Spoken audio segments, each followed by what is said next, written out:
Bon alors nous sommes au Stade de France, Trophée Andros, le super show avec quelqu'un qui est nommé Ninouné. C'est Louis Gervoson. Bonjour, bonsoir Ninouné. Bonsoir tout le monde. Merci pour le surnom. Bah, c'est votre surnom. Ouais, c'est celui-là qu'on me donne, ouais. Bon. Alors cette saison, comment ça s'est passé pour vous? Ça s'est plutôt super bien passé. Je roule en 2 catégories et du coup on a fait quand même 3e avec les 100% électriques, propulsion, et 2e en catégorie élite avec une Audi en thermique.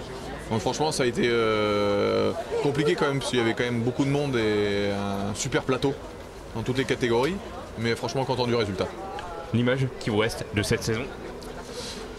L'image qui me reste de cette saison, c'est qu'il y a quand même eu une belle dominance de Christophe Ferrier en électrique et de Dorian Boccolacci en élite, mais qu'on a su, nous, j'étais le premier à arrêter toutes les victoires de Christophe Ferrier en électrique à Serge Chevalier, parce qu'il y avait quand même 7 victoires d'affilée.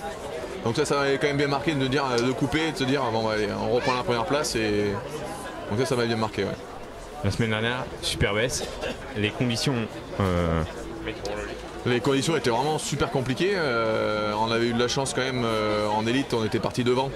Donc du coup c'est moi qui ai envoyé un peu la poussière, la glace dans les yeux des autres. Mais il y avait quand même du vent, de la neige, donc c'était vraiment pas facile. Parce qu'il y avait même des virages où on s'arrêtait presque en disant il faut attendre que la rafale de vent passe. On continuait à rouler, donc pas facile. Mais il y avait quand même du public, donc quand même content d'avoir roulé à Super Baisse. Oh. Qu'est-ce qui fait le succès du Trophée Andros? Le succès du Trophée Andros, je pense que c'est quand même un sport auto complètement atypique. Voir des voitures rouler sur de la glace, je pense qu'on est en plus 100% français, on doit être les seuls à le faire, en tout cas avec ce genre de plateau.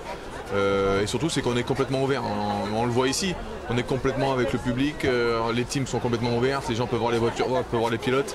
Et je pense que cette proximité public, pilote, et de pouvoir voir c'est des pistes assez courtes, donc on peut vraiment tout voir. Donc je pense que c'est ça qui fait le bien sur le trophée. Ouais. Ouais, proximité, je rajouterais aussi convivialité entre le public, les pilotes aussi, entre eux, c'est vraiment convivial. Oui, complètement, et je pense aussi que le public le ressent, parce qu'on est super proche avec les pilotes, parce qu'on passe 7 week-ends d'affilée en plein hiver, on a froid tous ensemble, on roule les uns contre les autres, mais il y a quand même une bonne union, comme on dit, c'est une grande famille le trophée, et je pense que le public le ressent aussi, et donc il y a un vrai partage. Bon, on finit le 30e anniversaire par le Stade de France, l'étape ultime, je dirais, magique. Ouais, c'est un mot magique, il n'y a rien d'autre à dire, ça va être complètement fou là dès qu'on va pouvoir rentrer, avec le monde qu'il va y avoir, rouler dans le Stade de France, ça reste quand même quelque chose d'un peu ouf quoi, donc ouais, super bien content. La saison prochaine pour vous? J'espère bien, j'espère bien y être.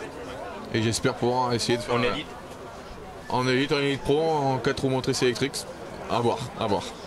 Il y a des propositions déjà? Surprise, c'est la surprise pour l'année prochaine. Eh ben Louis Gervoson, merci beaucoup. Merci beaucoup, merci à vous.